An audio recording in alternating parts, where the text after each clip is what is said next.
This news sponsored by நீங்க புது வீடு கட்ட போறீங்களா இல்ல உங்க வீட்டை மேலும் அழகா மாத்தணுமா? அப்போ நேரா நம்ம ரிலையபிள் என்டர்பிரைசஸ்க்கு வாங்க. உங்க இன்டீரியருக்கு ஒரு புது லுக் கொடுக்க இனி சென்னை பெங்களூர்னு போக வேண்டாம். நேரா நம்ம பாண்டி ரிலையபிள் என்டர்பிரைசஸ் வாங்க. ரிலையபிள் என்டர்பிரைசஸ் நம்ம 31 Puducherry Tindivanam main road zipper அருகில் பட்டானூர். செல் 9655300089 மற்றும் 9500687847. வணக்கம். இன்றைய முக்கிய செய்திகள். புதுச்சேரியில் அனுமதி இல்லாத கட்டிடங்கள் மற்றும் விதி மீறல்கள் கட்டிடங்களுக்கான புதுச்சேரி ஒருமுறை ஒழுங்குமுறைப்படுத்தும் திட்டம் 2025 தற்பொழுது அறிமுகப்படுத்தப்பட்டுள்ளது. இத்திட்டத்தின்படி புதுச்சேரியின் அனைத்து பிராந்தியங்களிலும் கடந்த 1987 ஆண்டு மே மாதம் முதல் 2025 ஆண்டு ஜூலை 16 வரை கட்டி முடிக்கப்பட்ட மற்றும் தளம் ஒட்டப்பட்ட கட்டிடங்களுக்கு பொருந்தும். ஒழுங்குமுறைப்படுத்த கோரும் விண்ணப்பங்களை வெளியான நாளிலிருந்து ஒரு வருட காலக்கெடுவுக்குள் இணையம் மூலம் மட்டுமே விண்ணப்பங்களை சமர்ப்பிக்க வேண்டும். அதனுடன் தேவையான கட்டணங்கள், கட்டிட வரைபடம், சான்றுகள், அனுமதிகள், ஆவணங்கள் விண்ணப்பத்துடன் இணைக்கப்பட்ட சரிபார்ப்பு பட்டியலுக்கு அதாவது செக்லிஸ்ட் ஏற்ப சமர்ப்பிக்க வேண்டும். குடியிருப்புகளுக்கான விண்ணப்ப கட்டணம் ரூபாய் 5000, குடியிருப்பு அல்லாத கட்டிடங்களுக்கான விண்ணப்ப கட்டணம் ரூபாய் 10,000, குடியிருப்புகளுக்கான ஆய்வு கட்டணம் 1 சதுர மீட்டருக்கு ரூபாய் 20, குடியிருப்பு அல்லாத கட்டிடங்களுக்கான ஆய்வு கட்டணம் ரூபாய் 50. அரசு உதவி பெறும் பள்ளிகள் கட்டிட வகைகளுக்கு ஏற்ப ஒழுங்குமுறை கட்டணத்தில் 50% செலுத்த வேண்டும். அதாவது கலப்பு பயன்பாடு மற்றும் சிறப்பு வகை கட்டிடங்களுக்கு ஒழுங்குமுறை கட்டணமாக 1 சதுர மீட்டருக்கு ரூபாய் 750, பல மாடி கட்டிடங்களுக்கு ஒழுங்குமுறை கட்டணமாக 1 சதுர மீட்டருக்கு ரூபாய் 1000, இவற்றில் கட்டிட வகைகளுக்கேற்ப 50% செலுத்த வேண்டும். இந்த திட்டத்தில் ஒழுங்குமுறைப்படுத்த முடியாத கட்டிட விவரங்களும் குறிப்பிடப்பட்டுள்ளது. அடுக்குமாடி குடியிருப்புகளில் உள்ள தனித்தனி குடியிருப்புகள் 2 கட்டிடங்களாக ஒழுங்குமுறைப்படுத்தும்படி வடிவமைக்கப்பட்டுள்ளது. தனித்தனி குடியிருப்பு பகுதிகளை 2 கட்டிடங்கள் மூலம் சீரமைப்பதற்கான வசதியும் இதில் உள்ளடக்கப்பட்டுள்ளது. இந்த திட்டத்தை செயல்படுத்துவதற்கான பிரத்யேக மென்பொருள் உருவாக்கப்பட்டுள்ளது. மின்சாரம், குடிநீர், கழிவுநீர் வசதி துண்டிக்கப்படுவதையும் கட்டிடம் நிலத்தினை பத்திரப்பதிவு செய்வதற்கு அனுமதி மறுக்கப்படுவதை தவிர்க்கவும், விதிமீறிய கட்டிடத்துக்கு சீல் வைப்பது, இடிக்கப்படுவது போன்ற நடவடிக்கைகள் தவிர்க்கவும் பொதுமக்கள் இந்த ஒருமுறை வாய்ப்பை பயன்படுத்தி விதிமுறைகளை மீறிய கட்டிடங்களை ஒழுங்குமுறைப்படுத்திக் கொள்ளுமாறு அறிவுறுத்தப்படுகின்றனர். திட்டம் தொடர்பான முழுமையான தகவல்களை புதுச்சேரி நகர மற்றும் கிராம அமைப்புத்துறை இணையதள முகவரி https:/tepsil.py.gov.in மற்றும் புதுச்சேரி நகரமைப்பு குழுமத்தின் இணையதள முகவரி https:/ppa.py.gov.in வழியாக அறிந்து கொண்டு பயன்படுத்தலாம். இதற்கிடையே அனுமதி இல்லாத கட்டிடங்கள் விதி மீறல் கட்டிடங்களுக்கான ஒருமுறை ஒழுங்குபடுத்தும் திட்டத்தினை இணையவழி வாயிலாக முதலமைச்சர் ரங்கசாமி சட்டசபையில் துவக்கி வைத்தார். அப்பொழுது சபாநாயகர் செல்வம், பொதுப்பணித்துறை லட்சுமி நாராயணன், பாஸ்கரன் தட்சிணாமூர்த்தி எம்எல்ஏ, வீட்டு வசதி செயலர் கேசவன், நகர அமைப்பாளர் வீரசெல்வம், தேசிய தகவலியல் மையத்தின் மாநில தகவலியல் அதிகாரி மகேஷ் எம் ஹல்யால், புதுச்சேரி நகர அமைப்பு குழுமத்தின் உறுப்பினர் செயலர் புவனேஸ்வரன் ஆகியோர் உடன் இருந்தனர். புதுச்சேரி முன்னாள் சபாநாயகர் VP சிவக்கொழுந்துவின் பிறந்தநாள் விழா ஒவ்வொரு ஆண்டும் பல்வேறு நலத்திட்ட உதவிகள் வழங்கி வெகு விமர்சையாக கொண்டாடப்படுவது வழக்கம். அந்த வகையில் இந்த ஆண்டு அவரது பிறந்தநாள் விழா லாஸ்பேட்டை ஏர்போர்ட் சாலையில் உள்ள NR காங்கிரஸ் அலுவலகத்தில் கேக் வெட்டி நலத்திட்ட உதவிகள் வழங்கி வெகு விமர்சையாக கொண்டாடப்பட்டது. விழாவில் சிறப்பு விருந்தினராக முதலமைச்சர் ரங்கசாமி கலந்து கொண்டு முன்னாள் சபாநாயகர் VP சிவக்கொழுந்துக்கு பொன்னாடை போற்றி பூங்கொத்து கொடுத்து பிறந்தநாள் வாழ்த்துக்களை தெரிவித்தார். தொடர்ந்து ஏழை எளிய மக்களுக்கு ஹாட் பாக்ஸ், புடவை, தட்டுவண்டி உள்ளிட்ட பல்வேறு நலத்திட்ட உதவிகளையும் முதலமைச்சர் ரங்கசாமி துவக்கி வைத்தார். மேலும் இந்த விழாவில் புதுச்சேரி பாரதிய ஜனதா கட்சி மாநில தலைவர் VP ராமலிங்கம், உள்துறை அமைச்சர் நமச்சிவாயம், பொதுப்பணித்துறை அமைச்சர் லட்சுமி நாராயணன், அமைச்சர் ஜான்குமார், அரசு குருட AKD ஆறுமுகம், சட்டமன்ற உறுப்பினர்கள் KSP ரமேஷ், பாஸ்கரன் தட்சிணாமூர்த்தி, சந்திர பிரியங்கா, லட்சுமிகாந்தன், செல்வம் மற்றும் முன்னாள் சட்டமன்ற உறுப்பினர் வெங்கடேசன் மற்றும் சத்தகிரி குழும நிர்வாக இயக்குநர் VPS ரமேஷ்குமார் மற்றும் NR காங்கிரஸ் பிரமுகர்கள் பலர் கலந்து கொண்டு அவருக்கு வாழ்த்துக்களை தெரிவித்தனர். மேலும் லாஸ்பேட்டை தொகுதியைச் சேர்ந்த NR காங்கிரஸ் பிரமுகர்கள் பலர் கலந்து கொண்டு வாழ்த்துக்களை தெரிவித்தனர். மேலும் விழாவில் கலந்து கொண்ட அனைவருக்கும் மட்டன் பிரியாணி வழங்கப்பட்டது.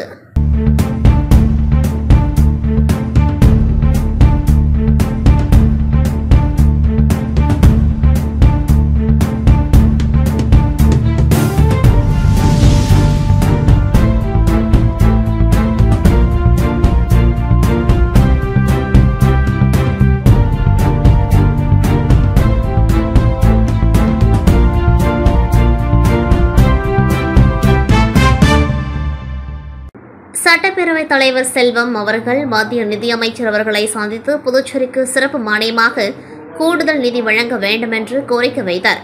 புதுடெல்லி சென்றுள்ள புதுச்சேரி சட்டப்பேரவைத் தலைவர் செல்வம் இன்று மத்திய நிதியமைச்சர் நிர்மலா சீதாராமன் அவர்களை சந்தித்து பேசினார். இந்த சந்திப்பின் பொழுது மத்திய நிதியமைச்சர் அவர்கள் புதுச்சேரியில் நடைபெற்று வரும் வளர்ச்சித் திட்டங்கள் மற்றும் மத்திய அரசின் திட்டங்கள் குறித்து சட்டப்பேரவைத் தலைவர் அவர்களிடம் கேட்டறிந்தார். சட்டப்பேரவைத் தலைவர் அவர்கள் புதுச்சேரியில் நடைபெற்று வரும் வளர்ச்சித் திட்டங்களுக்கும் புதிய உள்கட்டமைப்பு வசதிகளை ஏற்படுத்தவும் சிறப்பு மானியமாக கூடுதலாக நிதி வழங்க வேண்டும் என்று கோரிக்கை வைத்தார். மத்திய நிதியமைச்சர் அவர்கள் மத்திய அரசு புதுச்சேரியின் வளர்ச்சியில் மிகுந்த அக்கறை கொண்டுள்ளதாகவும் புதுச்சேரிக்கு தேவைப்படுகின்ற நிதி உதவிகள் வழங்கப்படும் என்றும் உறுதியளித்தார். புதுச்சேரி காலாப்பட்டு தொகுதிக்குட்பட்ட 4 மீனவ கிராமங்கள் உள்ளன. இந்த கடல் அரிப்பால் பாதிக்கப்படுவதாக மீனவர்கள் வைத்த கோரிக்கையின் அடிப்படையில் 31 கோடி ரூபாய் செலவில் 4 மீனவ கிராமங்களிலும் கல் கொட்டும் பணி நடைபெற்று வருகின்றது. இப்பணி தாமதமாகுவதாக மீனவர்கள் புகார் கூறியதைத் தொடர்ந்து சட்டமன்ற உறுப்பினர் கல்யாணசுந்தரம் நேரில் வந்து ஆய்வு செய்தார்.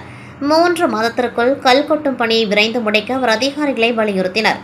தொடர்ந்து செய்தியாளர்களை சந்தித்த அவர் காலாப்பட்டு தொகுதிக்குட்பட்ட 4 மீனவ கிராமங்களிலும் தமிழகத்தின் திருவொற்றியூரில் உள்ளது போல் தூண்டில் முள்வளைவு அமைக்க வேண்டும் என துணைநிலை ஆளுநரிடம் வலியுறுத்தினேன். அவரும் புதுச்சேரி அதிகாரிகளை அங்கு சென்று பார்வையிட கூறியுள்ளார். மத்திய அரசு நிதி உதவியுடன் 4 கிராமங்களில் தூண்டில் முன்னிலை அமைக்க நடவடிக்கை எடுக்கப்படும் என கல்யாணசுந்தரம் தெரிவித்தார். புதுச்சேரி ஊசுடு தொகுதிக்குட்பட்ட பொறையூர்பேட் கிராம மக்கள் தங்களது பகுதிக்கு ஊசுடு ஏரி சாலையிலிருந்து சிவன்கோவில் சாலை வழியாக தினமும் சென்று வர வேண்டும். ஆனால் இந்த சாலை 50 ஆண்டுகளுக்கு மேலாக இருளில் மூழ்கியிருந்தது. இந்த முக்கிய சாலைக்கு மின் வசதி ஏற்படுத்தி தர வேண்டும் என்று பொதுமக்கள் கோரிக்கை வைத்திருந்தனர். இது தொடர்பாக சட்டமன்ற உறுப்பினரும் முன்னாள் அமைச்சருமான சாய் சரவணகுமார் எடுத்த முயற்சியின் அடிப்படையில் இன்று 14 மின்கம்பங்கள் நடப்பட்டு மின் வசதி செய்து தரப்பட்டது. இதனை பொதுமக்கள் பயன்பாட்டிற்கு சட்டமன்ற உறுப்பினர் அர்ப்பணித்தார். இதுகுறித்து சாய் சரவணகுமார் பேட்டியளிக்கையில் 50 ஆண்டு கால கோரிக்கைக்கு அரசு நடவடிக்கை எடுத்திருப்பது நன்றி தெரிவித்த கிராம மக்கள் இந்த சாலையில் வழிபறி திருட்டு போன்ற குற்ற சம்பவம் நடைபெற்றது. மின் வசதி கொடுத்துள்ளதை தொடர்ந்து இனி பயமின்றி பாதுகாப்புடன் சாலையை கடக்க முடியும் என பொதுமக்கள் மகிழ்ச்சி தெரிவித்தனர். புதுச்சேரி அடுத்த ஓதியம்பட்டு கிராமம் சங்கராபரணி ஆற்றின் ஓரம் அமைந்திருக்கின்றது. காசிக்கு வீசம் பெற்ற அருள்மிகு காசி விஸ்வநாதர் ஆலயம். 300 ஆண்டுகளுக்கு மேல் பழமை வாய்ந்த இந்த ஆலயத்திற்கு சென்று வழிபட்டால் காசிக்கு சென்று வழிபட்ட புண்ணியம் கிடைக்கும் என்பது ஐதீகம். இப்படி பிரசித்தி பெற்ற காசி விஸ்வநாதர் ஆலயத்தை கடந்த 21 நாட்களாக கருப்பு கலரில் நாய் ஒன்று காலை 5 மணி முதல் இரவு வரை நாள் முழுக்க சுமார் 300 தடவைக்கு மேல் கோவில் பிரகாரத்தை ஓய்வில்லாமல் வலம் வந்து கொண்டிருக்கின்றது. இதை காண வந்த பகுதியில் உள்ள பொதுமக்கள் ஆச்சரியத்தில் திளைத்து போய் பக்தி பரவசத்துடன் கோவில் பிரகாரத்தை சுற்றி வரும் நாயை கையெடுத்து வணங்கி வருகின்றனர். மேலும் ஆன்மீக பூமியான புதுச்சேரியில் பல சித்தர்கள் வாழ்ந்து வந்திருக்கின்றார்கள்.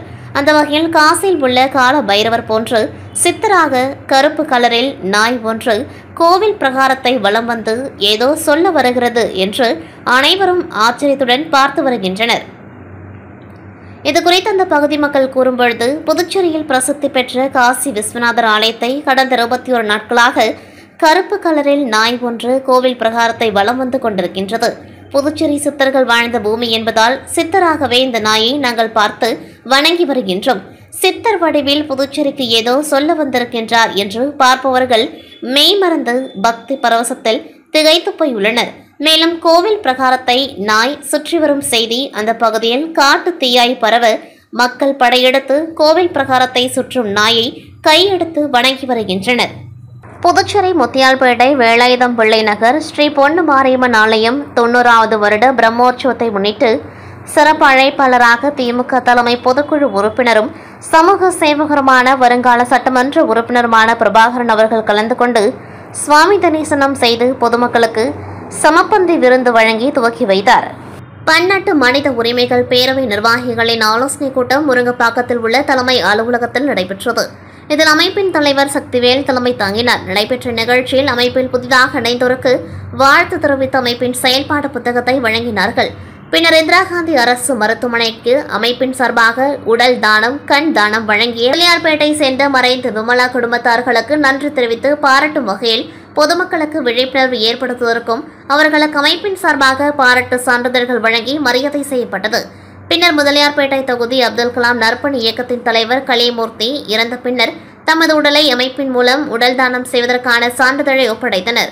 அவர்களுக்கும் அமைப்பின் சார்பாக பாராட்டுகள் தெரிவித்து பொன்னாடை அணிவிக்கப்பட்டது. பின்னர் அமைப்பின் எதிர்கால வளர்ச்சி செயல்பாடுகள் குறித்து நிர்வாகிகள் கலந்தாய்வு செய்தனர். இந்நிகழ்ச்சியில் அமைப்பின் ஆலோசகர்கள் ஆசிரியர் சரவணன், அமைப்பின் இணை பொதுச் செயலாளர் கலிவரதன், அமைப்பின் சட்ட ஆலோசகர் கணபதி, பொருளாளர் கந்தசாமி, ஒருங்கிணைப்பாளர் வடிவேல், மகளிர் அணி சேர்ந்த ஃபாத்திமா, வெரோனிகா, தொழிலாளர் அணி அமைப்பாளர் பிரகாஷ் மற்றும் வினோத்குமார், தொகுதி செயலாளர்கள் முருகன், சரவணன் மற்றும் நிர்வாகிகள், உறுப்பினர்கள் ஆகியோர் கலந்து கொண்டார்கள். பொருளாளர் கந்தசாமி நன்றி உரை கூறினார். புதுச்சேரி முதல்வர் ரங்கசாமியின் பிறந்தநாள் வருகின்ற ஆகஸ்ட் மாதம் 4ஆம் தேதி பவள விழாவாக கொண்டாட இருக்கின்றனர். எனவே அவரின் பிறந்தநாளை முன்னிட்டு ராயல் சிசி மற்றும் கிங்ஸ் 11 சிசி அணிகள் இணைந்து நடத்தும் என்ஆர் டிராபி கிரிக்கெட் போட்டியின் துவக்க விழா நேற்று அபிஷேகப்பாக்கம் சிவன் கோவில் எதிரே உள்ள மைதானத்தில் நடைபெற்றது. இந்நிகழ்ச்சியில் என்ஆர் காங்கிரஸ் கட்சியின் மணவெளி தொகுதி தலைவரும் கேகேடி டிராவல்ஸ் உரிமையாளருமான குமரவேல் என்ற குமரேசன் சிறப்பு விருந்தினராக கலந்து கொண்டு தலைமை தாங்கி கிரிக்கெட் போட்டியை துவக்கி வைத்தார். இந்நிகழ்ச்சியில் என்ஆர் காங்கிரஸ் கட்சி நிர்வாகிகள் புருஷோத்தமன், முருகேசன், பார்த்திபன், ஜெயபால், திருமால், கண்ணியப்பன், ஜானகிராமன், அன்பழகன், ஜெயராம், வரத தேசிகன், பாலு, அருண், ரவி, பாரதி, தமிழ், சுந்தர் ஆகியோர் கலந்து கொண்டார்கள்.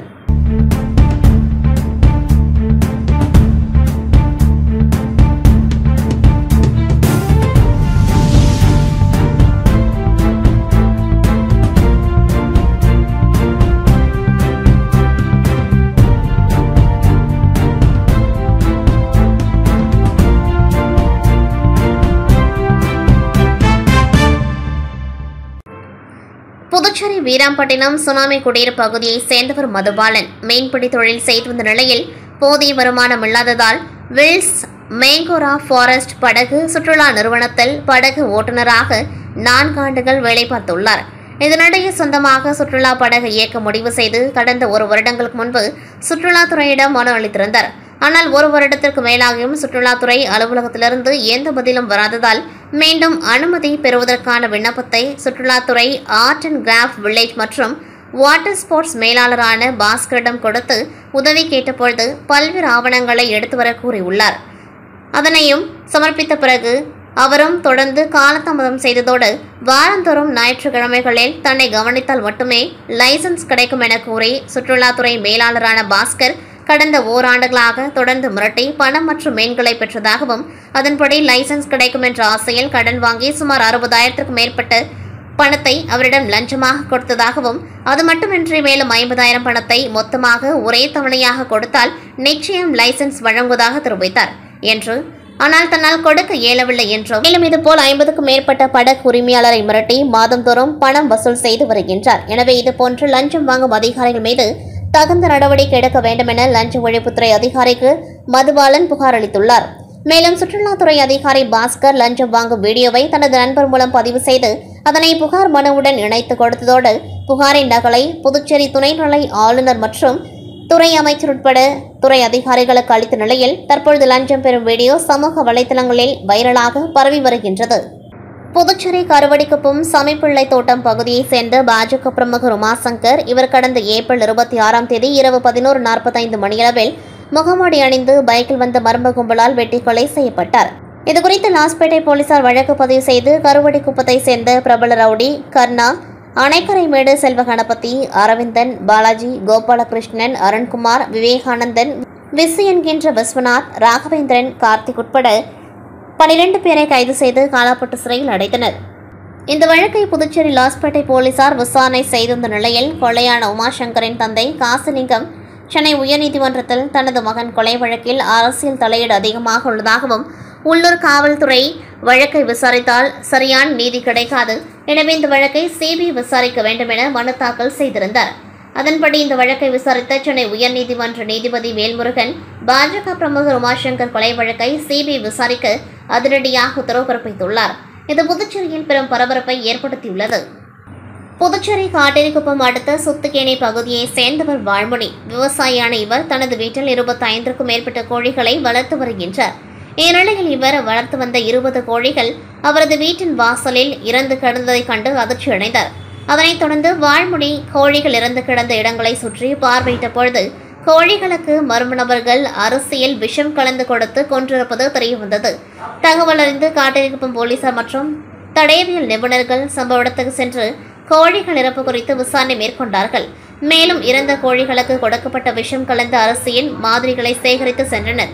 அது மட்டுமின்றி இறந்த கோழிகளை கால்நடை மருத்துவமனையில் உடற்கூறு ஆய்வு செய்து அதன் மாதிரிகளையும் தடயவியல் துறைக்கு அனுப்பி வைத்துள்ளனர். இந்நிலையில் பரிசோதனை அறிக்கை வரும் பட்சத்தில் கோழிக்கு அரிசியில் எது போன்ற விஷம் கலந்து கொடுக்கப்பட்டுள்ளது என்பது தெரியவரும். இந்நிலையில் சம்பவம் குறித்து விவசாயி வாழ்மொழி கொடுத்த புகாரின் பேரில் காட்டிருக்கும் போலீசார் வழக்கு பதிவு செய்து கோழிகளை கொன்ற மர்ம நபர் குறித்து தீவிர விசாரணை மேற்கொண்டு வருகின்றனர்.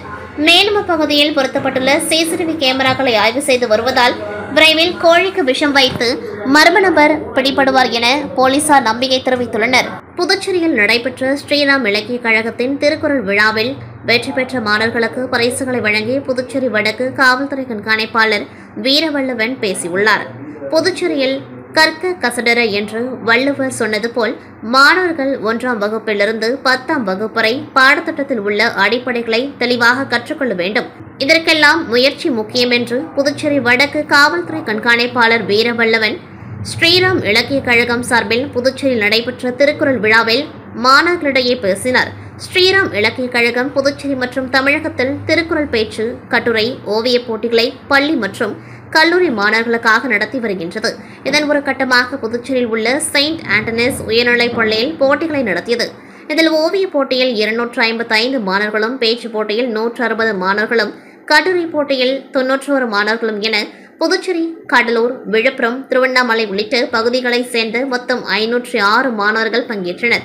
போட்டியில் வெற்றி பெற்ற மாணவர்களுக்கு பரிசுகளை வழங்கி பேசிய புதுச்சேரி வடக்கு சட்டம் ஒழுங்கு பிரிவினுடைய காவல் கண்காணிப்பாளர் வீரவல்லவன், ஒழுக்கமாக வாழ கல்வி அவசியம்.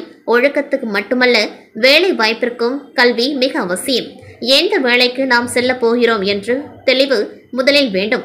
பிறகு அதற்கான முயற்சிகளை மேற்கொள்ள வேண்டும். அந்த முயற்சியே வெற்றியை தரும்.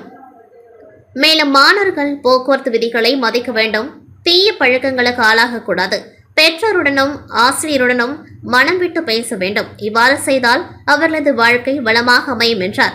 முன்னதாக கழக நிர்வாகிகள் கார்த்திகேயன், வரவேற்புரை, வைரக்கண்ணு நன்றி உரையாற்றினார்.